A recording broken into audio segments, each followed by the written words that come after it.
So this was a 52-year lady. Amit, this lady is from Nashik. I think you saw her. Yes. You remember this, yeah? So ambidextrous, very high office in government, had a trivial trauma, got this fracture reduced, dislocation reduced. Apparently, it reduced very easily, and this is how she presented to me. There's a temptation not to do anything for this, or just leave them alone and allow them to mobilize. But remember, this dislocation happened because there was some soft tissue disruption. If not treated well, this joint will become unstable. So the thing to watch for is a hyperextension attitude at the PIP joint.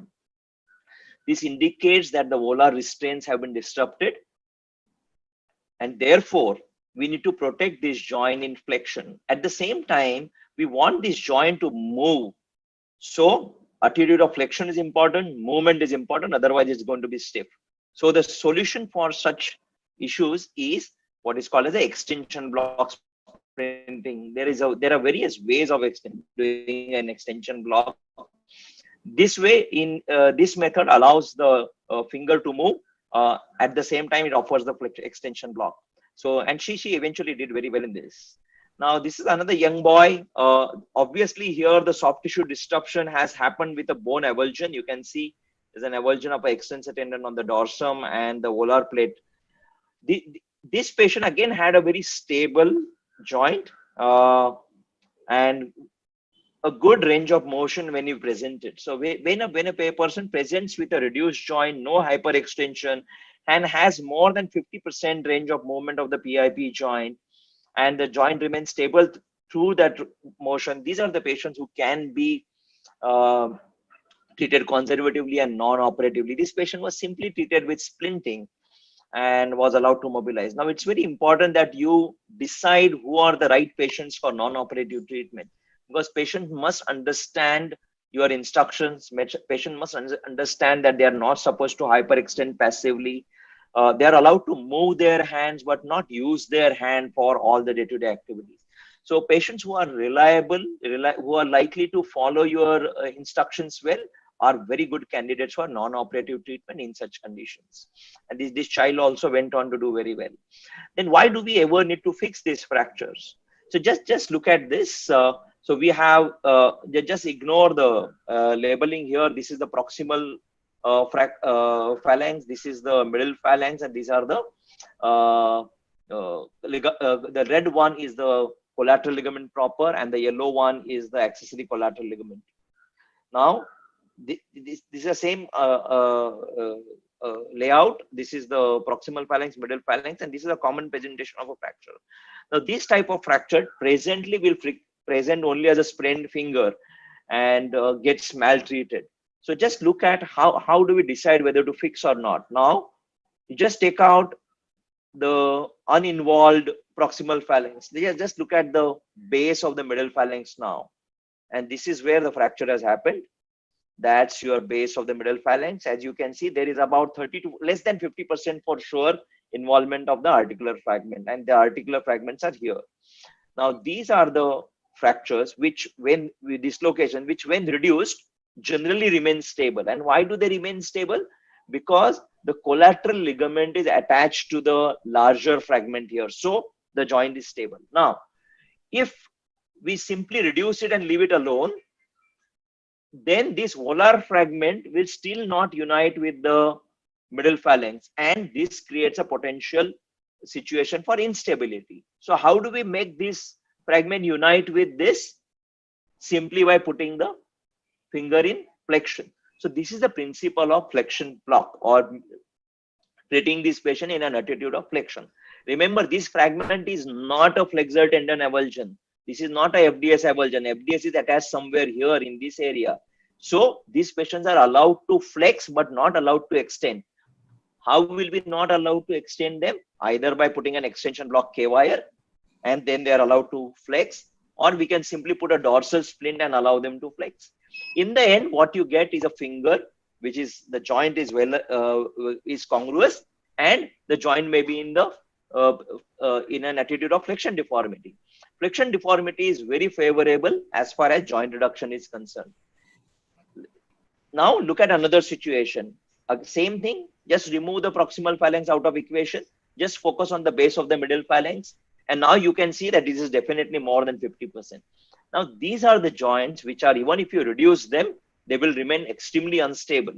These are the joints who require more than, they might require more than 60 degrees of flexion to reduce, to keep them reduced. Now that is not acceptable. You cannot keep a joint, PIP joint, flex more than 60 degrees for until this heals. So these are, and why do these require so much of flexion? Because here the ligament is attached to the volar fragment and not to the shaft. So they are potentially unstable, and even if they reduce, they require extreme flexion. These are the fractures which require some amount of fixation between the middle phalanx and the dorsal lip.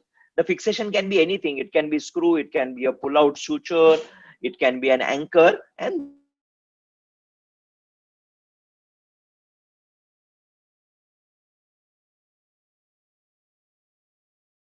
is the fracture which is reduced well, and this is the fracture which is reduced poorly. Yeah, we cannot hear you. Are you there, sir? I think his connection broke. Okay.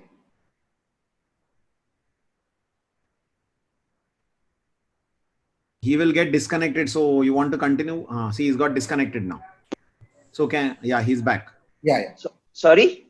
Yeah, okay, no problem. You can share your screen again. Why? What happened? You got disconnected. Oh, I was not aware at all. Yeah. Just Okay. for 2 slides. No problem. Okay. Just get that fixator X-ray of lateral view. Oh, I'm sorry. I just did not realize it. Okay. This is where we were, right? Yeah. Right. So these are the cases in which we need some sort of fixation between the proximal and the distal middle phalanx and the volar fragment, and the external fixator is used here only as a neutralization device. And I'm not otherwise a very big fan of external fixators for treatment of fracture dislocations of PIP joint. This will give you a joint which is reduced well, and there is a flexion deformity. Flexion deformity is good for PIP joint fracture dislocation because it can be very easily be stretched out, and it's the flexion attitude which maintains good reduction of the fracture. Take this example: 2 weeks post-trauma, intra-articular fracture, severe comminution, and these fractures are perfectly amenable to a proper open reduction, just like we would do for any other intra-articular fracture dislocation. Trying to treat this by external fixators may not be a great idea, and you can get a very good range of motion when these fractures heal. We really do not have to make them suffer by stiff PIP joints.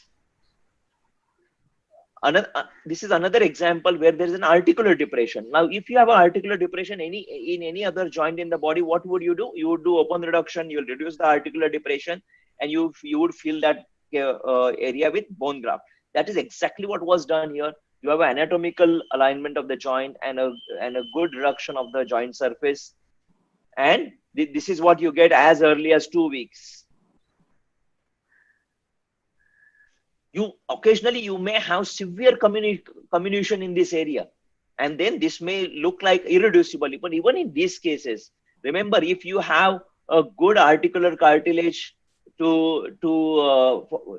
which can take part in the joint movement, we can still put the pieces together. It may not be amenable to fixation by screw. I have simply put a pull-out suture here and allow it to move. And as I said, I'm very happy if I see a 30-40 degree flexion deformity and a well-healed joint. I know I will be able to stretch out this flexion deformity using a Kapner's splint.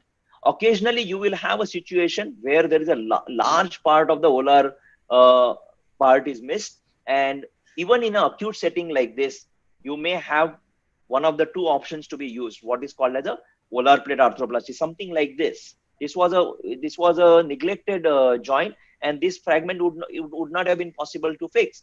So this is what was done for this patient. So this gap here is filled with volar plate. That is what is called as a volar plate arthroplasty. Volar plate arthroplasty and hemi-hamate osteochondral grafts are options which are available to us for treatment of non-reconstructible acute dislocations as well as for chronic dislocations. So this just, I will just outline the principle of the volar plate, because in a subsequent talk, Dr. Binu Thomas is going to talk to us in detail about the chronic ones. So this is the principle of volar plate arthroplasty. If you see, this is the dorsal dislocation, that is the volar plate, and then there's the attached bone fragment. When these bone fragments are not fixable, we simply remove them and advance the volar plate inside the joint, and it is pulled, it takes replaces the articular cartilage in that area. And this is how it works, and this also gives excellent range of movement. This is the example of volar plate arthroplasty. Sir, may I interrupt you? Yeah, tell me. Yeah, this will be covered by Binu, sir. Yes, I'm 100%. So I'm just outlining the principle. Again, a similar case where if there is a more than 50% loss, this cannot be treated by volar plate arthroplasty, and this requires a procedure called hemi-hamate arthroplasty, which will be covered by Dr. Binu Thomas in detail. This is a hamate graft which replaces this.